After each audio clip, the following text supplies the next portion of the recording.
Highly Holi. నా దేవుడు పరిశుద్ధుడు, ప్రపంచాన్ని ప్రభావితము చేసినవాడు. స్వామి వివేకానంద అమెరికా వెళ్ళాడు ఒకసారి. స్వామి వివేకానంద మాకు తీసుకుని అన్నాడు అమెరికాలో, hello my dear brothers and sisters అన్నాడు. ఈయనెవర్రా? మేము హలో జెంటిల్మెన్స్ అని అంటే ఈయనేంటి బైబిల్లో మాట్లాడుతున్నాడు? బైబిల్లో ఏమంటుంది? సహోదరి సహోదరులా అని ఉంటుంది కదా. ఇంటర్ బైబిల్లో మాట్లాడుతుందని తెలిసి చివరాఖరికి అసలు ఆయనకి యేసుక్రీస్తు బీజాలు వచ్చినాయండి. ఆయనకి ఏం చెప్పాడు తెలుసా?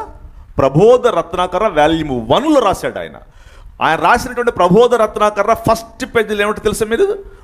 ఆది యందు వాక్యం ఉండెను, వాక్యము దేవుని యొద్ద ఉండెను, ఆ వాక్యమే దేవుడై ఉండెను అని స్టార్ట్ చేసి రాశాడు ఆయన. ఏమని తెలుసా? నేనే కానీ పాలస్తీనాలో యేసుప్రభు పుట్టిన చోట పుట్టినట్టయితే యేసయ్య పాదాలు నా కళనీళ్ళతో కాదు, నా గుండెల్లో కారేటువంటి రక్తంతో కడిగేవాడిని, అంత పరిశుద్ధుడు అని చెబితే మన ఇండియా వాళ్ళు ఊరుకుంటారు. మన ఇండియాలో చాలామంది సన్నాసులు ఉంటారుగా. స్వామి వివేకానంద చెడగొట్టేశారు. గాంధీ గారు కూడా బాప్తిజం జస్ట్ ఆఫ్రికాలో ఒడ్డుకెళ్ళాడు తీసుకోవటానికి, చెడగొట్టేశారు. వద్దు. గాంధీ గారు తీసుకున్నట్టయితే స్వాతంత్ర్యం వచ్చిన రోజునే ఇండియాలో కోట్ల మంది యేసుప్రభుని నమ్ముకునేవాళ్ళు. ఆయన తీసుకున్నట్టు చెడగొట్టేశారు. నిజం సార్. వాళ్ళకి తెలుసు God of Jesus is Holi, ఆయనే పరమాత్ముడు అని వాళ్ళకి తెలియదు అనుకుంటున్నారా? అసలు ఏంటి సార్, ఎందుకు వచ్చాడు, ఈ పర్పస్ ఏంటో మనం జ్ఞాపకం చేద్దాం. మనిషి అవసరం ఏంటి అసలు? మనిషి అవసరం ఏదన్నా ఒక కొత్త విషయాన్ని తెలుసుకోవాలనుకున్నట్టయితే ఆయన ఒక టీచర్గా వచ్చేవాడు, తెలియపరిచేవాడు. మనిషి అవసరం ఒక టెక్నాలజీ తెలుసుకోవాలనుకోండి, ఆయన ఒక సైంటిస్ట్గా వచ్చేవాడు. మనిషి అవసరం డబ్బు అయితే ఆయన డబ్బును పంచే ఎకనామిస్ట్గా వచ్చేవాడు. మనిషి అవసరం అది కానే కాదు. ఏంటి సార్ మనిషి అవసరం అసలు? పాపం పోగొట్టడం. You need to agree you are a sinner. That is the purpose why God came this world. That is the Christmas. ఏంటి సార్ క్రిస్మస్ అంటే? మీరు మనుషులు, నేను మనిషినే. ఇప్పుడు నేను మాట్లాడుతుంటే మీకు అర్థమవుతుందా? అర్థం అవట్లేదా? ఇక్కడ కుర్చీ వేసి కుర్చీలో ఒక కుక్కను కూర్చోబెట్టి కుక్కకు మౌత్ తెచ్చి మాట్లాడితే మీకు అర్థమైందా? వాయ్ ఎందుకు నాన్న? మనిషితో మనిషిగానే వస్తేనే మాట్లాడటానికి అవకాశం ఉంది. మీకు తెలుసా, మన ఇంట్లో అప్పుడప్పుడు పంచదార బెల్లం తినుమండాలు పడేసినప్పుడు చీమలు వెళ్తూ ఉంటాయి, మళ్ళీ స్పీడ్గా ఓవర్ స్పీడ్గా వెళ్తుంటాయి. ఏంటో మరి ఇటు స్పీడ్గా బరబర ఇటు వెళ్తుంటాయి, ఇటు ఇంకొక దారి వస్తుంటుంది, చీమల దారి. తెలుసా మీకు? ఈ చీమలు ఇటు నుంచి వచ్చే చీమలు ఇటు నుంచి వచ్చే చీమలు ఇక్కడ కలిసినప్పుడు ఆగుతాయి. తెలుసా మీకు?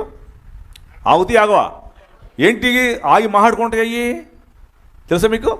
They both talking together, they have the language. నానా క్రిస్మస్ మీకు చెప్పాలి, మీరు భారతీయులకు అర్థమైన భాషలో చెప్పాలి. బోత్ టాకింగ్ టుగెదర్ వెళ్ళిపోతాయి. కుక్కలు మాట్లాడుకుంటాయి, పక్షులు మాట్లాడు. తెలుసా? పెద్ద గాలివాన వస్తుందంట.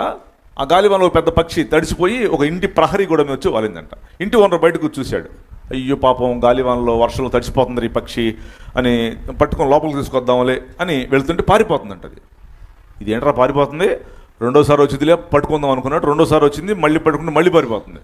మూడోసారి వచ్చింది అనుకున్నాడు, అప్పుడు చూద్దాం అనుకున్నాడు. మూడోసారి కూడా తడుచుకుంటూ వచ్చి ప్రహరీ కూడా మీద వాళ్తే మూడోసారి ఏం చేశాడు తెలుసా? ఆయన వాళ్ళ ఇంట్లో ఆల్రెడీ కొన్ని పక్షులు పెంచుతున్నాడు. ఆయన ఒక పక్షిని బయటకు వదిలాడు. నువ్వు వెళ్ళి మన ప్రహరీ గోడ మీద తడిసిపోతున్న పక్షిని తీసుకురాపో. వెళ్ళింది పక్షి, ప్రహరీ గోడ మీద వాళ్ళ పక్షితో ముక్కు రాసుకొని ఏదో మాట్లాడింది, లోపలికి తీసుకొని వచ్చింది. That is the Christmas God have done for you and for me. మనిషితో మాట్లాడిన ఎట్లా రావాలా? ఒక 16 తలకాయలను, ఒక 24 నాలుగు అని కనబడాలా ఏంటి? ఏ సార్ అక్కడ కనబడితే ఆయన దేవుడైపోతాడా? పసిపిల్లవానిగా పుట్టినటువంటి భావం ఏంటో మనం ఎక్స్ప్లెయిన్ చేద్దాం. ఇప్పుడు జాగ్రత్త వినాలా పాస్టర్లు. క్రిస్మస్ అనేటువంటిది మానవుని యొక్క చరిత్రలో ఒక పెద్ద పరమ అధ్యాయం. ఇది యేసుక్రీస్తు ప్రభు పుట్టి కాలాన్ని 2గా డివైడ్ చేశాడు. క్రీస్తుకి పూర్వము, క్రీస్తుకి శకము. యేసుక్రీస్తు లేకుండా నీకు కానీ నాకు కానీ బర్త్డే లేదండి. ఇప్పుడు ఇక్కడ కూర్చున్న వారిలో కొంతమంది మనమందరం ఒక డేట్ని పుట్టాం. ఉదాహరణకి 1960లో పుట్టారనుకోండి, 1960 జూన్ 12 ఏమంటాం దాన్ని? క్రీస్తుకి శకము 1960 జూన్ 12 అంటామనవా? నువ్వు బ్యామడవైనా, ఓసీవైనా, బీసీ అయినా, తెల్లోడవైనా, నల్లోడవైనా అనాల్సిందే లేదు చెప్పండి. Without Jesus you have no date of birth and birthday. Yes, ఇప్పుడు బ్రాహ్మడు పుట్టాడండి ఇండియాలో, పలానా పుట్టాడు, ఏమన్నా దాన్ని, ఆయన పుట్టిన దాన్ని క్రీస్తు అనే పేరు లేకుండా అసలు నీకు డేట్ ఆఫ్ బర్త్ లేదు. క్రీస్తు అనే పేరు లేకుండా నీకు రూపాయి లేదు, డాలర్ లేదు, పౌండ్ లేదు, ఏమీ లేదు. ఇప్పుడు 500 రూపాయల నోటు ప్రింట్ చేస్తున్నారండి భారతదేశంలో. ఇప్పుడు ఇది 2023 ప్రింట్ చేశారు. సో 23వ సంవత్సరంలో 500 రూపాయల నోటు ప్రింట్ చేశారండి. ఏం వేస్తారు? Number 1 reserve bank of India governor సంతకం ఉండాలి దాని మీద. 2023 ముద్ర, 2023 ముద్ర వేయాలా ఏంటి? 2023 క్రీస్తుకు శకము 2023. యేసు క్రీస్తు లేకుండా అసలు నీకు బర్త్డే లేదు, యేసు క్రీస్తు లేకుండా డబ్బులు కూడా చాలామంది అవ్వు, డూప్లికేట్ నోట్ అవుతుంది అది.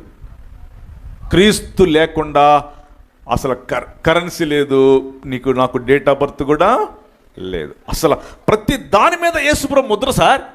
బీసీ అంటే కామన్ ఎరా అని వీళ్ళు మార్చుకున్నారు. బీసీ అంటే బిఫోర్ క్రైస్ట్. అసలు కామన్ ఎరా అంటే ఏంటి? అసలు ఎవరు మార్చారు? నేను ఎవడు మారమన్నాడు? ఇండియా వాళ్ళు, మనోళ్ళు యేసుక్రీస్తు ప్రభు పేరు చెడగొడటం కోసం కామన్ ఎరా పెట్టారు మనోళ్ళు. మనం ఏమంటున్నాం? బీసీ అంటున్నాం కదండి, before Christ, no common era, nothing. అర్థం ఉందా మీకు? యేసుక్రీస్తు అనేటువంటిది లేకుండా బిఫోర్ క్రైస్ట్ అంతే. ఏడి అంటే చెప్పండి. ఇప్పుడు ఇండియన్స్ బిఫోర్ కామన్ ఎరా పెట్టారు, మనం కాదంటున్నాము. బీసీ అంటే బిఫోర్ కామన్ ఎరా కాదు, బిఫోర్ క్రైస్ట్. ఏడి అంటే అన్ని డొమిని. ఇంగ్లీష్లో ఏంటి చెప్పండి? The years of our Lord అంటే ఏంటి చెప్పండి? ఇప్పుడు మనం దేవుని సంవత్సరంలో బతుకుతున్నామని అర్థం. యేసుక్రీస్తు ప్రభు డిసెంబర్ 25న పుట్టాడు, తెలుసా మీకు?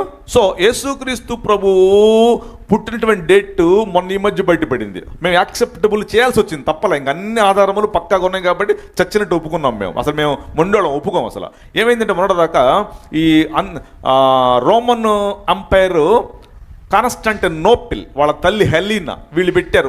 నేను యేసుప్రభు నమ్ముకున్నారా? ఇప్పుడు దాకా డిసెంబర్ 25వ తారీఖు వీనస్ సూర్యుడు పుట్టినరోజు చేసేవాడిని. యేసుప్రభు నమ్ముకున్నాను కాబట్టి ఇప్పుడు వీనస్కి సూర్యుడికి పుట్టినరోజు చేయను, అదే డేట్న యేసుక్రీస్తుకు పుట్టినరోజు చేస్తానని ఆయన పెట్టారు అన్నారు. వాడు తిక్కలాడే పెట్టలా, వాడికి అన్నీ తెలుసు కాన్స్టాంటినోపిల్కి. సరే వాడి సంగతి పక్కన పెడతాం. వాడి దీంట్లోకి వచ్చాడు చివరాఖరికి. డిసెంబర్ 25 యేసుక్రీస్తు ప్రభు పుట్టాడో తీయండి. ఇప్పుడు లూకా సువార్త. Kaiser ఔగుస్తు king. నెక్స్ట్, ఇది కురేనీయుడు అనేవాడు సిరియా దేశానికి అధిపతిగా ఉన్నప్పుడు జరిగిన మొదటి ప్రజా సంఖ్య. ఆ దినములో సర్వలోకమును కంటే ప్రపంచ జనాభా లెక్కలు తీశారు. సర్వలోకమునకు ఉందా లేదా అక్కడ? నెంబర్ 1. నెంబర్ 2 ఏంటంటే కైసర్ ఔగుస్తు జనాభా లెక్కలు తీయమన్నాడు. ఓకే, తీసినోడు ఎవరు? కురేనీయుడు. ఎవరు తీశారు? ఈయనెవరు? సిరియా దేశానికి అధిపతి. ఇప్పుడు చూడండి, ఇప్పుడు ఆ సిరియా వాడు జనాభా లెక్కలు తీశాడు. జనాభా లెక్కలు తీసి ఒక పేపర్ మీద రాశాడండి. ఏ పేపర్ తెలుసా మీకు? అది పైపారస్ అనండి. రెండో పేరు పేపరస్ అనుకుంటారు. ఇదేంటి తెలుసా? జమ్మి చెట్టుతో చేసేటువంటి ద వరల్డ్స్ ఫస్ట్ పేపర్ మీద రాశారు కాబట్టి ఇప్పుడు కాక ఉన్నాయి ఆ జనాభా లెక్కలు, లేకపోతే ఎప్పుడు కొట్టుకుపోయి. ఈ పేపరస్ ఏంటి తెలుసా? ఈ పేపరస్ జమ్మి చెట్టుతో చేస్తారు. ఈ జమ్మి చెట్టు నైల్ నది ఒడ్డున మాత్రమే ఉంటుంది. మన ఇళ్లలో, మన ఆంధ్రప్రదేశ్లో దొరికేటువంటి జమ్మి చెట్టు కాదు అది. ఆ జమ్మి మొక్క ఇంత ఏలంత ఉంటుంది. ఇట్లా కోస్తే ఆ జమ్మి చెట్టు త్రిభుజాకారంలో ఉంటుంది, ట్రయాంగిల్లో. ఆ ట్రయాంగిల్లోనే పిరమిడ్స్ కట్టమని చెప్పాడు. ఇస్రాయల్స్ కట్టారు పిరమిడ్స్ యోసేపు నాయకత్వంలో. సో ఈ జమ్మి చెట్టును కోసి సాఫ్ట్ చేసి పేపర్ చేస్తారు. అదే పైపారస్ పేపరస్. 3000, 4000, 5000, 3000, 2000 సంవత్సరాల పేపర్ చినిగిపోయి కూడా చచ్చినట్టు అర్రగా ఉంటుంది. తెలుసా మీకు విషయం? ఆ పేపర్ మీద ఈ కురేనీయుడు యేసు ప్రభు జనాభా లెక్కలు రాశాడు. So the first census in the world.